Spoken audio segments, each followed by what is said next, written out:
Wait for more people to come here. Can you see how many people are on your Absolutely. following?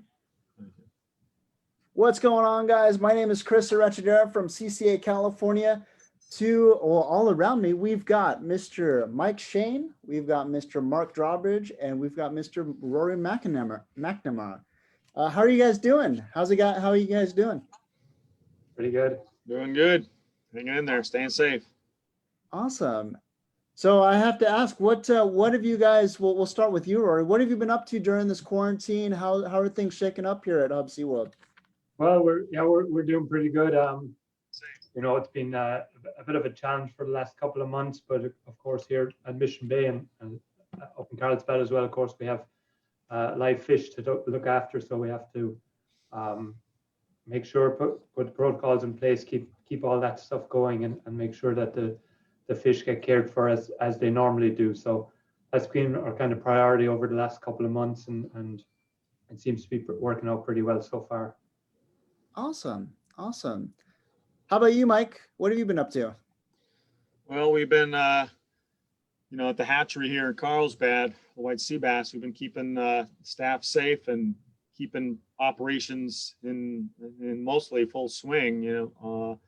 When the quarantine hit, we had about 90,000 fish in production, and we managed to get those fish tagged and out to our outdoor raceways. And then Mother Nature decided to throw her own pandemic at us, and with the red tide, so that created some additional challenges. But we eventually had to emergency release those fish into the lagoon, but we got them out the door over successive nights, and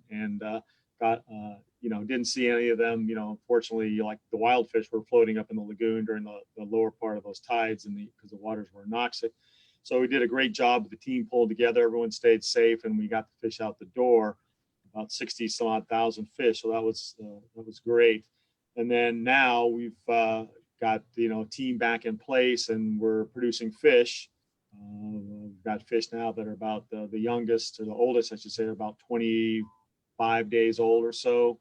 And those fish are planned to be delivered to the grow out sites this fall. So we've been contacting the grow out sites. They're some of them are on board. They're able to work with their volunteers, keeping them safe. They feel that they're able to get these fish grown throughout the winter. So that's our plans for right now. Awesome. And I can't let you go before commenting on your wonderful background there. I wish I was there too. Yeah, this is a beautiful tropical Agua Hedionda lagoon. So I'm at the hatchery today. So it's really nice. Nice. The weather must be nice over there. Yeah.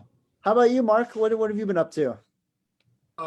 Staying busy, as these guys have mentioned. We're doing what we can under the conditions that we've got. So, and we're actually getting a lot done. So, some things are moving slower, some things we're not being able to do. But as Mike and Rory alluded to, we've got, a variety of projects going on right now where we're rearing and have baby halibut, baby yellowtail, and baby sea bass swimming around in tanks. So, with different purposes, most of the sea bass for production and release, ultimately, as Mike mentioned, getting them out to grow out facilities. So that's pretty standard. And then the yellowtail and halibut for different research projects. Myself personally, I've been spending a lot of time just catching up on writing. So I'm not deemed, some of our guys are deemed essential in terms of caring for fish. Apparently I've been classified as non-essential for that purpose. So I'm spending a lot of time writing. And we've been, we've probably got about 9 or 10 peer-reviewed publications that are going to be coming out in the next year. So that's productive, and getting caught up on some of that stuff is, stuff that we're supposed to be doing. It's not necessarily as fun as some of the other stuff, but anyway, like I said, it's a lot of challenges going on, and we're just, proceeding kind of week by week and trying to figure out, it's all driven by the state as far as what we can do. And obviously trying to keep our staff safe, and the work that we're doing with volunteers has pretty much slowed to a crawl, which is unfortunate. But again, it's all about, the bigger picture and making sure we keep folks as safe as possible. So that's a quick summary. Always important, always important. Well, this kind of goes out to all three of you or one of you, it doesn't matter. So tell us a little bit about Hubbs-Seaworld Research Institute. What's the overall goals and missions, and what kind of stuff have you been working on over the years? Who wants to handle that? You want to field that one, Mike? Yeah, I can go. So, our Hubs, was founded in 1963 by the founding fathers who were building SeaWorld at that time. And they actually started our organization a year before the park opened. And our organization was founded with a mission to return to the sea some measure of the benefits derived from it. So for the past 50 some odd years, I mean, we've been working on various projects, and we have some 5 core areas that we focus on. And one of them being wildlife populations, and that's to examine the interconnectedness of marine life and the habitat. So we focus on understanding the relationships and between marine animals and their environment, and human disturbances, habitat loss and pollution, and climate change. And then we also focus, next core area would be ocean health. So this program studies how marine life and oceans are affected by the natural and human induced changes. So we've been studying ways to prevent sort of disease transmission between humans and marine life, promoting ecosystem health and resilience. So that's just a couple of things there. Our animal behavior is another program area. So that's really what we call sort of bioacoustics, and that's his sound. So how the studies that we do there are how marine animals and also terrestrial animals are affected by natural and man-made sounds. So for example, minimizing entanglements or injuries and mortalities of dolphins and killer whales and polar bears and other species by understanding what they can hear and how they interact with their environment. We also, try to reduce the impacts of human-produced noise and using sound to study marine life and hazardous situations. Another core area is our sustainable seafood, which is what we're here talking about today. But our sustainable seafood program is, we're trying to feed a hungry world and trying to restore depleted fish populations. So we'll obviously touch on more about that, but obviously working with the white sea bass for a number of years now, trying to replenish their wild stocks, and doing some more work with halibut again and the yellowtail. And then our last core area of our organization is our education and outreach. So, we're committing to inspire the next generation of ocean scientists by, advancing public appreciation for our scientific discoveries. So we have various programs. And in fact, one that I oversee is called Seabass in the Classroom.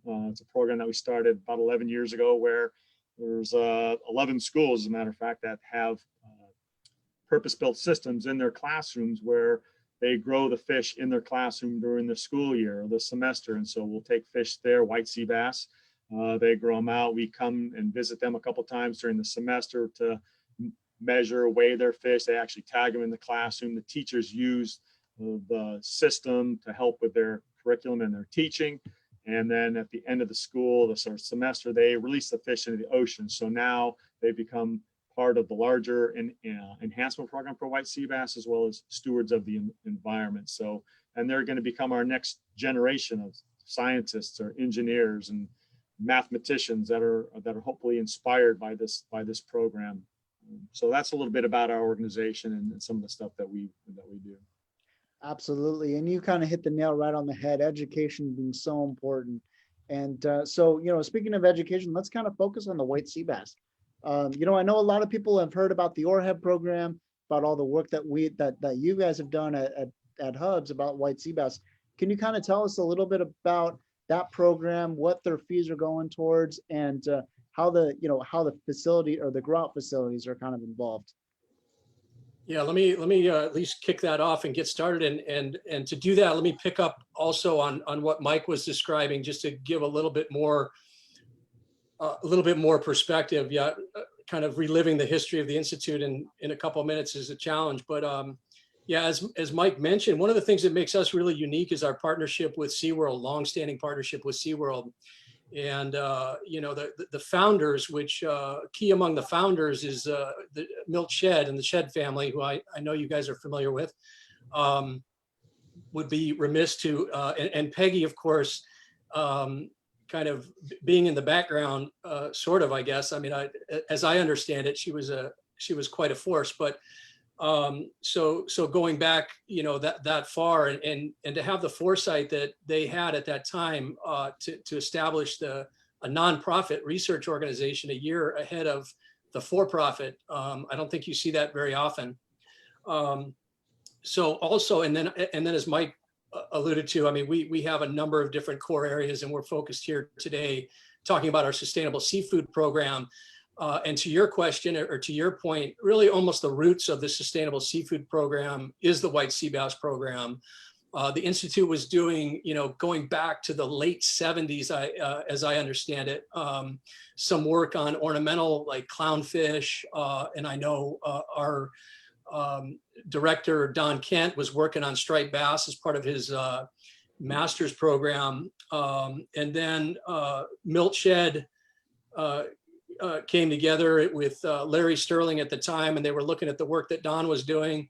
And they said, you know, this is kind of cool, but can we do this with a more native species? I mean, striped bass is established, but not truly native, and not really common down in Southern California. And so that started the whole OREHP process back in the early 80s. 1983, legislation was established. Larry Sterling authored that. And that's how the whole program was founded, and that's where the stamp came from. And the first 10 years or so of the program, you know, were really early, you know, small scale R&D, just to kind of see in a stepwise progression if it could be done, you know, collecting and spawning broodstock and all of that. And so, yeah, the program has a long history. Mike and I share a lot of that history. We've been with the Institute working on this program for probably over 30 years now. So not quite since the beginning, like Don Kent, but for a long time. And it's been really interesting and a fun ride to see it evolve. So I don't think I answered all your questions, but that's again to kind of give some background on that. So again, going back to Miltshed, and then Bill's obviously carrying the torch in a big way. And so we're super grateful to have them involved in the program. Absolutely. And to your point, we do share a chairman of our organizations there, and Bill Shedd, and what a great job he's been doing with both CCA and with Hubbs as well. Let's check into the Facebook comments here.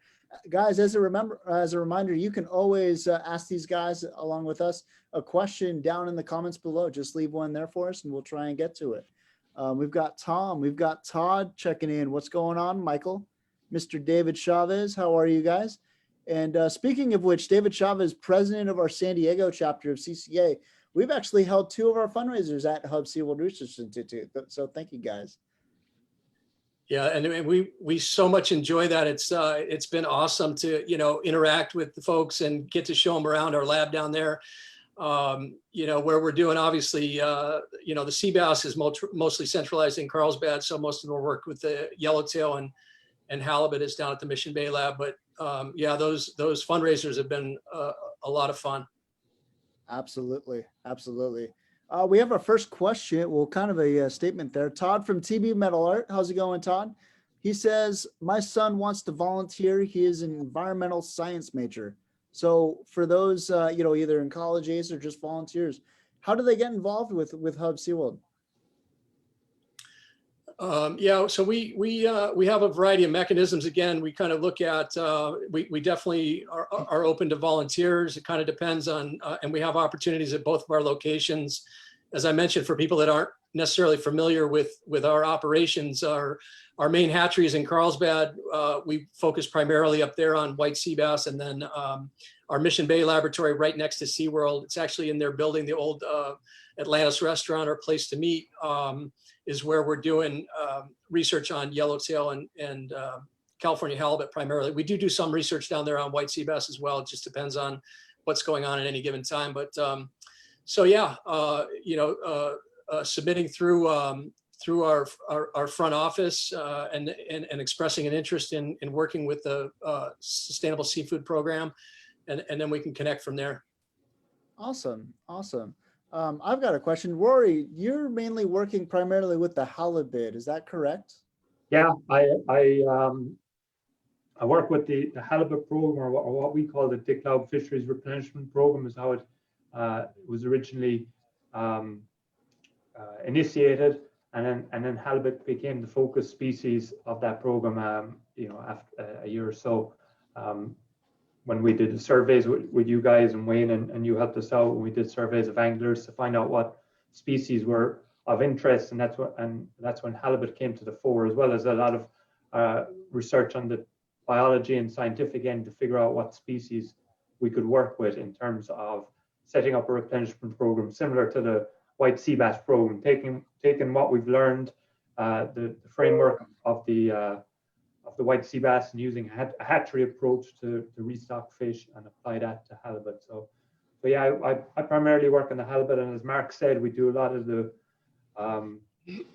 almost all the research on halibut here in Mission Bay. It's where we have our broodstock populations, and of course, probably a lot of the people listening will be familiar with the trips that we've undertaken with CCA over the last, since 2016, I think was the first one. And I was just looking at it here before we came on the call. I think it's about 7 trips we've done at this stage, which, you know, they're kind of on hold at the moment with everything that's going on. Hopefully we can get out again sometime in the near future, but that has been a great success in building the program, getting our broodstock established. So catching the adult fish that we use for breeders, we catch them from the wild using hook and line, and that's been done with CCA assistance in San Diego and up out of Dana Point as well. So that's been a good part of the program.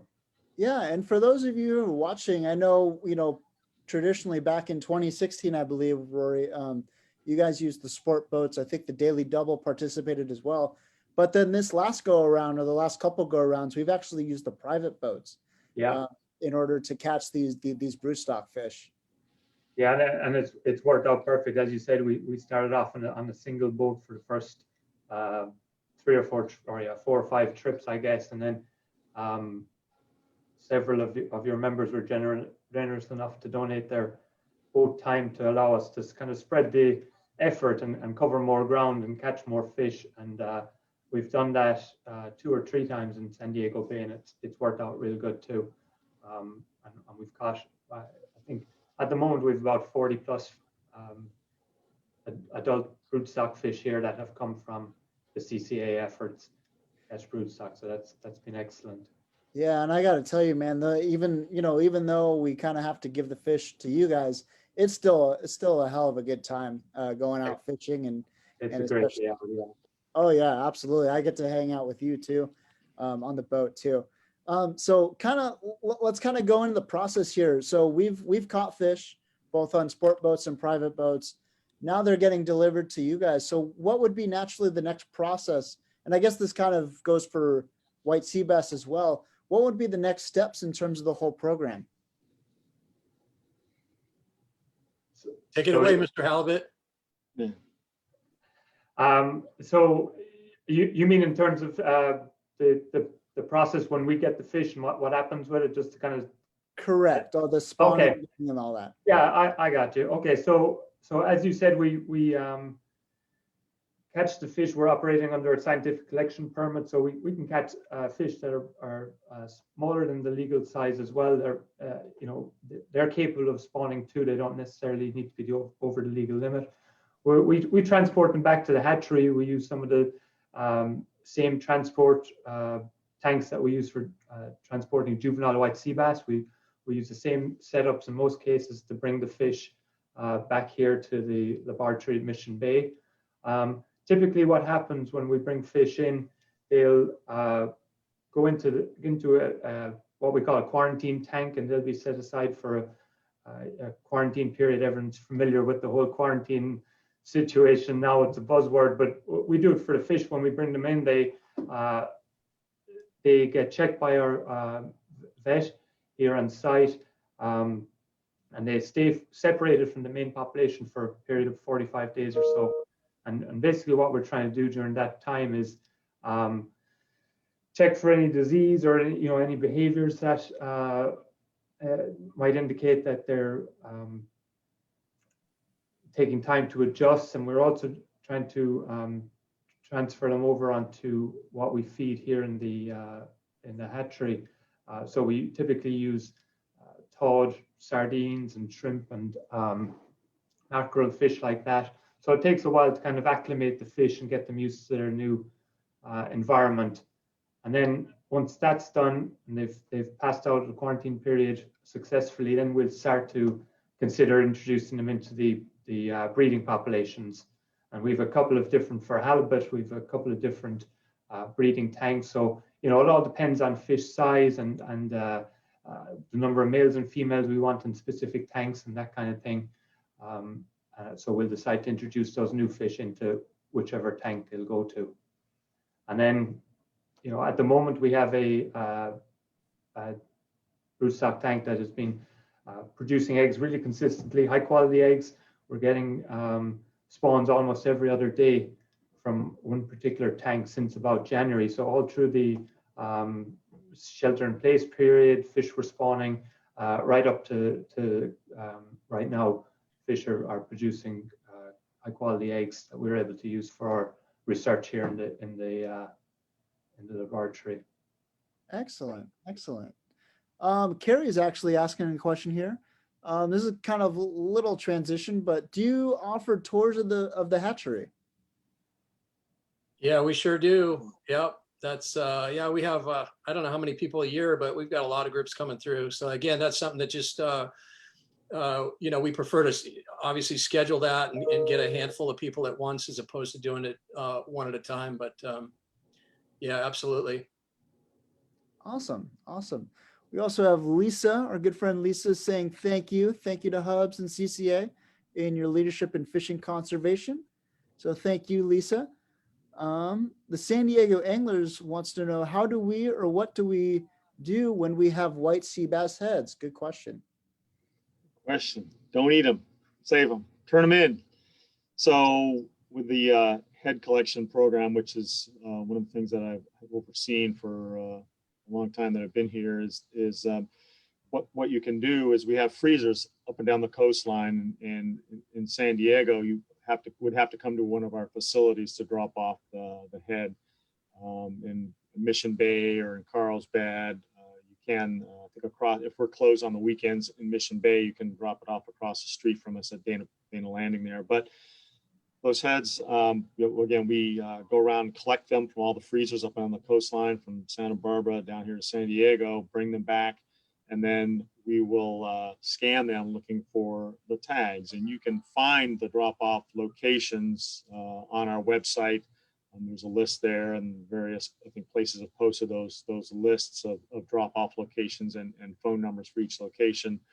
So again, once we get them back down here to San Diego, we'll scan them, go through them, and see, and looking for tagged fish. And so, you know, we've recovered tagged fish obviously that way. And as an example, just a year or two ago, a kayak fisherman fishing off of Redondo Beach, you know, turned in a head up there at the boat hoist landing where there's a freezer.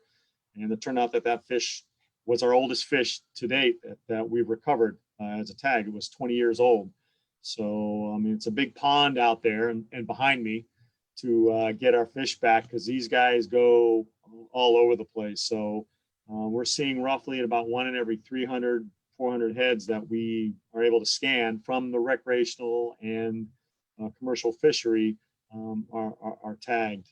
We're always trying to increase those numbers, and that's part of our sort of thinking and work as we move forward with the program, to always try to increase and hopefully increase our survivorship and increase the number of head recoveries that we're getting back, or tags that we're getting back.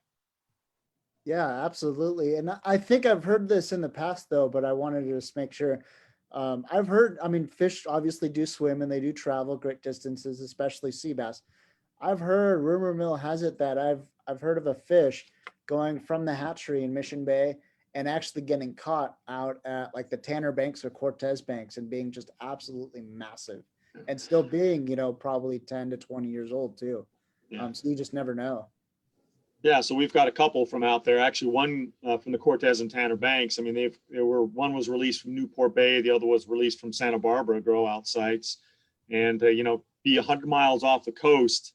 I mean, we never would have thought that, you know, these fish, I mean, as most fish, they have tails and sometimes they use them, right? So they move around quite a bit, and sea bass being that far off the coast are pretty amazing. I mean, you would think, you know, people or the commercial fishers may tell you, you know, these aren't your fish stay closer to home, but we know sea bass move quite a bit. And obviously the fact that we've caught them 100 miles off the coast of San Diego, we've also caught fish off of Monterey, Santa Cruz area that have been recovered. Unfortunately, our efforts in sampling up there aren't as involved as they are down here, but there's probably chances that more fish have been caught up there. We're just unable to get to all the fish and sample and scan them. So we know they move and they can get around. Oh yeah, absolutely. And we're starting to get, to your point, Mike, we're starting to get white sea bass caught as far north as San Francisco as well. Just, you know, last year too. Yeah. So we're actually the fisherman that's catching them back there in San Francisco Bay, back by Berkeley area. He actually, we were able to get a bunch of heads from him last year, and we'll continue to work with him to be able to scan and get fish down here. So that's been great that he heard about the program. I mean, they're very interested in even having to grow outside up there, but there are a lot of other hurdles to jump through to get something up there. But he was definitely excited to help and support us wholeheartedly. And so that's great. Absolutely. Absolutely. And Carrie is actually leading into my next question here. How many species do you have hatcheries for? I know we've hit on white sea bass and halibut. What else do you guys have going on? Yeah, so I don't know if I'd call, you know, I guess it depends on how you define hatchery, but we're currently breeding as well California yellowtail, and the yellowtail we're not studying specifically for stock replenishment, although I know there's some fishermen interested in that. As Rory alluded to earlier, you know, a few years ago during the process of the OREHP evaluation, the Seabass program evaluation, the Department of Fish and Wildlife provided a list of species they thought might be interesting to look at. And then we followed up with a survey, you know, through you guys with CCA helping out and helping us get information from the recreational fishing community. And yellowtail, I forget what number yellowtail came in on the CCA list, and Rory may know, but it wasn't on the department's list. So, so this is a good segue to maybe step back a minute and talk about our sustainable seafood program. And I had mentioned earlier about the origins of the white sea bass program. You know, it's got a 35, 37 year history now, a long history. And really all the work that we're doing in the sustainable seafood program now with halibut and yellowtail has really used what we've learned from the sea bass program as a springboard. And so, you know, we're obviously a conservation environmental organization, a conservation oriented organization. Our mission is to return to the sea some benefits of derived from it. And so the sea bass program fits in with that perfectly. Along those lines, we're, in addition to releasing fish back into the ocean, we're very interested in where it makes sense, applying those technologies and being able to produce food for people to eat more directly. So in the case of white sea bass, that might be a species that could be, you know, you can produce in more of a farming environment and release a percentage, but also provide them more directly. And there's a number of reasons why we're so interested in that. Again, you've put all this investment into, in the case of sea bass and now we're working on yellowtail, but a lot of people don't realize, but we import over 90% of our seafood here in the United States. And it's number two, it contributes about it depends on the year, $16-17 billion to our trade deficit, which is number two, right next to oil. So we've got this seafood that we're bringing in and eating, and we don't necessarily know. And I should say 50% of that's farmed. So other people are farming it and we're eating it. And you don't necessarily know how it was grown. So you've got seafood security and seafood safety considerations. And so, you know, again, we're from a conservation standpoint, we feel that if you can farm some of these fish that people love to catch and eat, and supply them to the market, it can take pressure off those fisheries so you don't have to fish them so hard. So again, it's just a lot of logic that surrounds it, but that's a long-winded answer to your question. But in addition to halibut, currently we're doing California yellowtail, and we're having great success with those. Again, each species has its own nuances, and we're trying to understand and improve. Historically, I should say we've bred. So we've had adult fish in our facilities, one or the other, and we've spawned giant sea bass and produced babies. We've spawned California sheephead and produced babies. Cabezon, I can't remember, lingcod, I think we got eggs from somebody. Brown rockfish, we had a rockfish program going for a while. Those are interesting because they're live bearers. They produce live larvae. I'm probably missing, what am I missing? Probably missing. Kelp bass. Huh? Kelp bass, maybe, I don't know, we do that earlier. Kelp bass many years ago. I think that was an opportunistic Yeah. opportunistic spawn, but yeah, so those are the ones that we've worked with. And again, there is a list floating around. I know the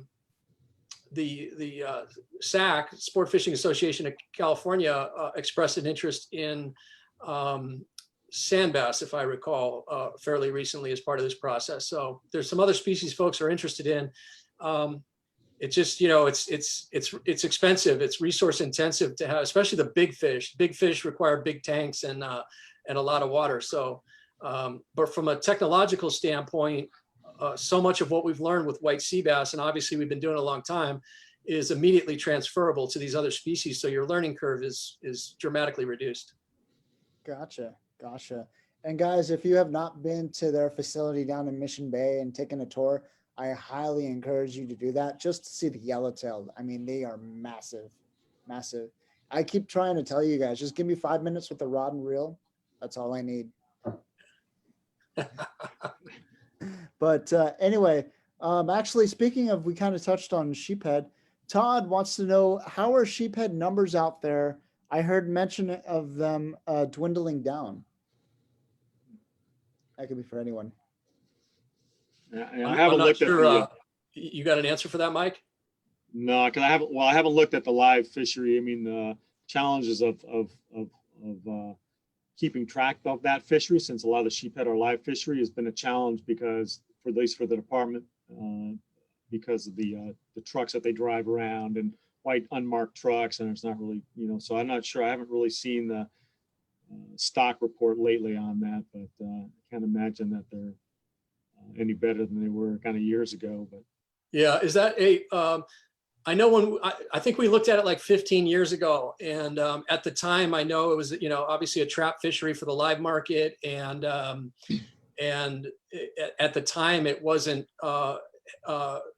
managed very aggressively, so there was some concerns about it.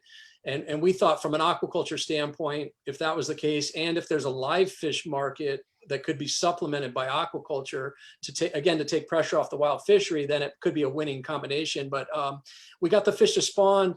I think, if I recall, it's the slowest growing fish we've ever worked with. It grows so slow. And the babies are really cool looking, same as a giant sea bass, really cool looking babies that would look good in an aquarium as a display critter until it outgrew the aquarium. But yeah, slow growth. Again, for stock enhancement, it might work. You know, you don't necessarily need to grow them, but for food production, if you want to get a plate-sized fish, it's a non-starter. Rory, was the I don't know if you remember off the top of your head or if you have that list with you, but is I seem to recall sheephead would have been on the list. Yeah, sheephead were on the list, and they scored pretty high, if I remember correctly. As well as like kelp bass were up there, but halibut was the clear standout. And just getting back to what you mentioned earlier, that the yellowtail was, I think, second on the angler survey from their point of view. So that was a species. Yeah, so there you go. But this needs to all happen in harmony, you know, amongst the user groups and the department and so forth. So we picked the easier, lower hanging fruit. Yeah, well, let's kind of go into that a little bit. So there's so many groups between Hubs, between CCA, and then we haven't really talked about the department and what their role in this is.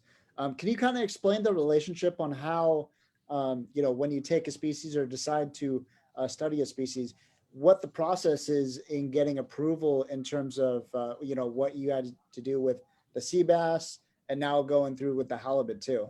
Yeah, no, that's a great question, and we spend a fair amount of time, just across the board, operating what we operate, not just permit wise with the department, but with other agencies as well. So no, it's a great question, and hopefully I can answer it reasonably adequately in a short amount of time. But when the OREHP program was first established, it wasn't really species specific. It was more generic about looking at depleted marine fishes in Southern California. And there was a few criteria that they had to meet. And so white sea bass was picked as number one back in the 80s, and halibut was picked as number two. And in fact, there was research started on both species. The halibut work kind of had to taper off because the funding just wasn't enough to do justice to both species. And so it's we've dabbled with halibut, and others have dabbled with halibut over the years. Right now, and again, it's kind of things have migrated. So right now, these days, the OREHP program is really a sea bass program. And even though it's not really specified as such in the legislation, the department has kind of migrated it in that direction. So the halibut work that we do, therefore, and I should mention, it's all privately funded. So it's separate from the stamp money. We've had some really incredibly generous folks step up and see what we're doing with the white sea bass and say, hey, can't we do this with another species? So that's unbelievable. So when it comes to halibut, though, it's a little bit outside the framework of the sea bass program, which is incredibly structured. And so we have to get separate permissions and so forth. And we're just actually, to your point, we're kind of feeling our way through that. A couple of years ago, we had fish ready for release, and we weren't really sure how that was going to go. And so we put in a request to the department, and they gave us a letter of authorization which was very specific on how many fish we could release in what location and so forth. So, and we committed to doing exactly like we do with white sea bass, tag the fish and get a health inspection and do some of those critically important things. We've also committed to, again, being responsible, having a broodstock management plan that currently involves collecting and collecting fish from the San Diego region. Again, this stuff all gets complicated, and there's nuances between halibut and white sea bass, but there's some folks that think that there's separate subpopulations of California halibut, which for white sea bass there are not. It's one big happy population for the most part off our coast. So with halibut, again, being conservative, we have committed to only releasing our San Diego offspring that we produce from the San Diego broodstock in the San Diego area. And so that's another thing that we've committed to. Again, part of it might be just until we can get more information, and we're always out there. Rory's doing a great job, trying to write grant proposals and get other supplemental funding to start to do the kind of research that needs to be done whenever you embark on a new species. But yeah, so it's, again, it's kind of a case-by-case basis. We'll see where things go down the road. Again, we'd love to be in a position where we could, test with some of the grow out operators, give them a small batch of halibut and see how that works, and see how they compare with white sea bass, and develop the protocols that we're going to need to develop to integrate the volunteers in a potential halibut program if it were to expand down the road. But anyway, there's not, it's, again, there's, you've got some abalone being released. I know there was a recent release of giant sea bass that some folks had opportunistically, and they had, again, those individuals had to go through a similar process and get permission. And these days, it seems as though it's a case-by-case scenario. Yeah, and Rory, not too long ago, maybe last year, I think, I remember visiting the Carlsbad facility, and you were actually getting the race wells up there ready to get halibut before releasing those fish into Mission Bay. I mean, it only makes sense because just logistically wise, white sea bass are completely different from California halibut. Other than the obvious, what kind of other things are you guys facing with that? Yeah, well, we did put the halibut in raceways. Again, it was just a space issue there. They were getting to a point where we just ran out of footprint down here in Mission Bay and needed to get them into larger, shallow raceways, which actually work out pretty good for halibut. And we were trying different things with acclimating them to sand before they got released, and just various things like that we're trying to figure out if it has any positive benefit on the fish that we'll be releasing. So there's several different things that we can look at. But yeah, those fish, they were the fish that we released this last October. Again, with several of your members helped us out there. We transported the fish out to different sites within Mission Bay and did a release of about 2,300 fish or so. So that was last October. That was another fun day out. Oh, absolutely. It was super fun and super rewarding too, because we actually invited those guys who, at least most of them, who caught the fish to actually come back and release the fish. So it was kind of full circle. Right. Full circle, yeah, exactly. That was good. Right, right.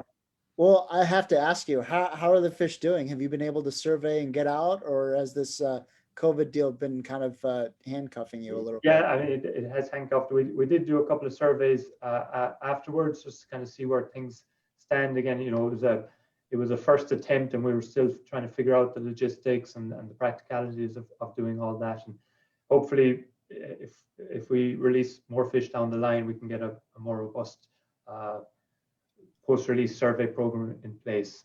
That's the plan. Yeah, absolutely. And this is, if I remember correctly, this is still kind of an experimental program, right? Yeah. It's pilot scale releases at this stage, and kind of figuring out how all the moving parts fit together, and yeah, there's still a lot to get figured out before we get to the scale of the white sea bass program. But that's the end goal. That's where we want to get to. But it takes time and a lot of effort, and one step at a time. Yeah, I think I mean, we enjoy working with new fish, and obviously we enjoy learning and the challenges associated with that. We're looking forward to working with halibut. As Mike mentioned, white sea bass, is a great fish. One of the challenges with it that's really, I think, pretty unique to marine stocking programs around the world, in fact, is it's a coastal pelagic. You release them and off they go. I mean, you find out pretty quickly what a big ocean it is. And salmon, at least salmon come back to you, and a lot of the work that's been done has been done on species that have more of a local residency.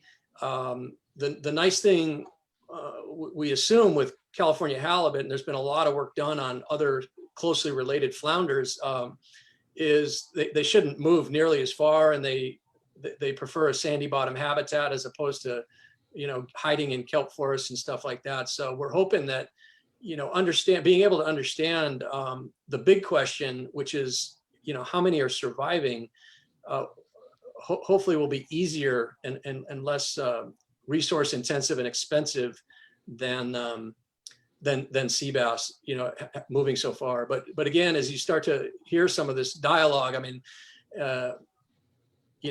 there's the hatchery process, and there's, we're taking care of fish 365 days a year, and we have people on call 24/7 because, it's just the life support systems require that. And then, once you release the fish, the job's not done. And it just, you got to go out there and look for tags, and there's the genetics work and the fish health work and all these other facets. And it's a big undertaking, and it's expensive. So that's a key. So adding more species, as much fun as that would be, it's in many cases just not practical. Right. Absolutely. And so actually going along those lines, Zach has a question. Which fish are being imported right now that we can actually produce here instead, in your opinion? That's a great question. So, and we can use a couple examples that are really close to home. So from a farming operation, again, often you're going to look at least with some of your product, where can you get the most bang for the buck? And again, you're going to have a very fresh product that you can harvest on demand. So yellowtail, for example, fits a market niche in the sashimi markets. And that stuff right now, the high end stuff is all imported. It's farm raised and it's imported because of the availability. It's available year round. And the fat content is a bit different because it's farmed. So there is a prime example where, at least some of the yellowtail production, if it were ever to take off, could supplement that market and not really compete with commercial fisheries, but rather supplement that and provide a good food source for California and the United States. California halibut's another great example. And again, we kind of focus on, to some extent, things like the live fish market. And a lot of people don't realize there's a live fish market. And to satisfy that live fish market, California halibut are in fact caught, but there's also, the demand is so high that live flounder are shipped in from other countries. And California halibut it's called a halibut, but it's like there's the summer flounder and southern flounder in the Gulf and the East Coast, and they're all in the same genus. So somebody took the liberty of calling the California halibut a halibut when it's really in a group of flounder, but and it gets confused often with the big Pacific halibut. But anyway, so from that perspective, the California halibut would be a perfect supplement to the live fish market and what's being imported. I don't have a lot of statistics, are hard to come by as far as how much is coming in, but from a kind of a biosecurity standpoint and so forth, bringing in live fish like that probably make more sense to try and grow it ourselves. The challenge is that California halibut grow relatively slow compared to these other species, and other countries are far more advanced from a farming perspective in terms of things like selective breeding, where they've increased the growth rates by selecting for that amongst their broodstock. So they've got decades of a head start on the United States, but you got to start somewhere. And I should say also that selective breeding is not what you want to do if you're stocking those fish. So it's kind of contrary. We go for a wildlife broodstock, as you guys know. You help us collect them. We go out and collect the wild fish. After we've spawned those fish enough and gotten the genes that we need, then we replace those fish with new wild fish. So selective breeding is not something you would want to do for a stocking program, and that's not what we do. Gotcha. Awesome. Well, very good answer. Let me go back into the comments here. Carrie and Zach also want to take a tour. Just a reminder, you guys can contact Hubbs directly, or if you want to, you can actually contact us here at CCA, and we'll point you in the right direction as well. James has a question. We used to catch a fish in the Santa Monica Bay called chocolate bass when I was a kid. Is there a real name for that fish, or is it really called the chocolate bass? Would you guys happen to know? Yes.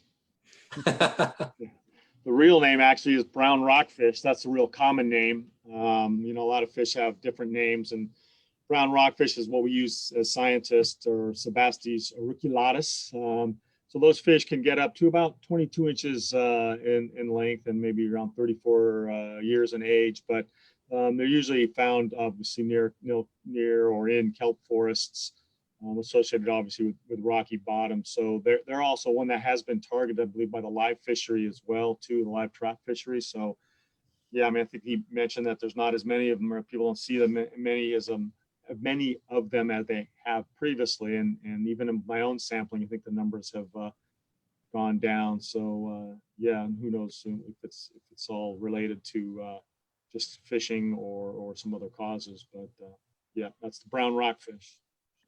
Excellent. You learned something. I like the chocolate rockfish, or chocolate whatever bass name. That sounds getting close to dinner time, actually. So I was just about to say chocolate bass sounds pretty good. You can throw it in the Bass-O-Matic and make yourself a chocolate bass shake. There you go.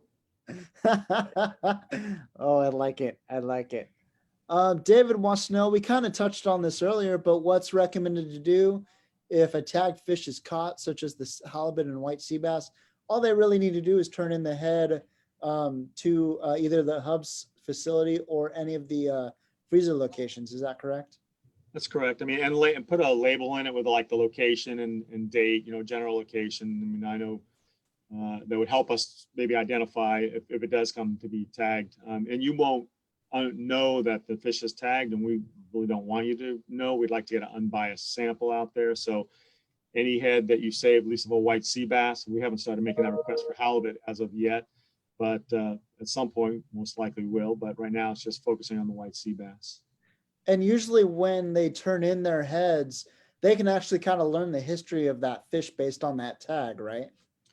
Correct. I mean, we have all that stored in a database, so we know exactly, for example, what broodstock tank it was in, what pools it went through system, when it was shipped out the door, what grow out site, and when they released it. So unfortunately, after release, we don't know much about that, where they went. For example, the fish that was out there for 20 years, I mean, he could have gone down to the Mexican Riviera 10 times back and forth and then come back and unfortunately met his match with the kayak fisherman that caught him. But yeah, so we know the whole history prior to the time they're released. Excellent. Carrie has a question. How do you select people for your surveys? I'm assuming that was the survey that Ruairi conducted, or I'm not sure what survey is. Yeah, if it's referring, well, the survey we did, that was with CCA, that was just, I remember you guys had a clipboard at your desk at your booth at the Fred Hall show, and just a little questionnaire of several different species, and it was just kind of anyone who passed by the booth was asked to fill it in, if that's what it was referring to. Gotcha. And also, if I can take a stab at that too, if Carrie or anyone else who are interested in going in collection trips or broodstock trips or whatever, all you have to do is get in contact with us and we'll put you on a list too. So when the great folks at Hubbs-Seaworld Research Institute make the call to go collect fish, we've got your name already there and we can contact you, whether that's for halibut or white sea bass or whatnot. But let's kind of talk about 2021 here coming up. Any more trips coming up planned, or what kind of exciting things do you guys have planned for the ongoing year? Yeah, that's so as I mentioned earlier, and I should say this regarding the tours. Right now, our facilities are completely shut down to outsiders, so we're not doing any tours right now. So we have really strict requirements for what we can and can't do. Obviously, well, anyway, that's we've got on staff just folks taking care of fish. So until things change, and hopefully they'll change in a reasonable time frame, we're on hold for that. And we're also being very cautious, as Mike mentioned. We're going to be getting fish out to grow out operators that are wanting to receive fish in the fall. Again, I don't know where things will be at that time regarding any kind of restrictions and stuff. We have a whole committee that kind of gives us guidance and tells us what we can and can't do and how we can do certain things. So things are very, very different. With that said, I mean, we had a lot of good plans, killer plans that got sidelined. And so if 2021, those things open up, one of our biggest priorities, quite honestly, and this has involved CCA historically, and it touches on what we were just talking about, that's broodstock collection. We've got to collect some sea bass broodstock. We've got to get a bunch of them, and we were on track to do that.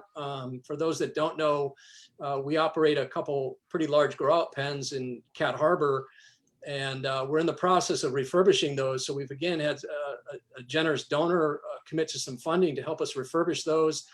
We've had, I don't know, 3 or 4 week-long work parties, which has involved several awesome CCA volunteers to help us do all kinds of things, including welding and some fun things.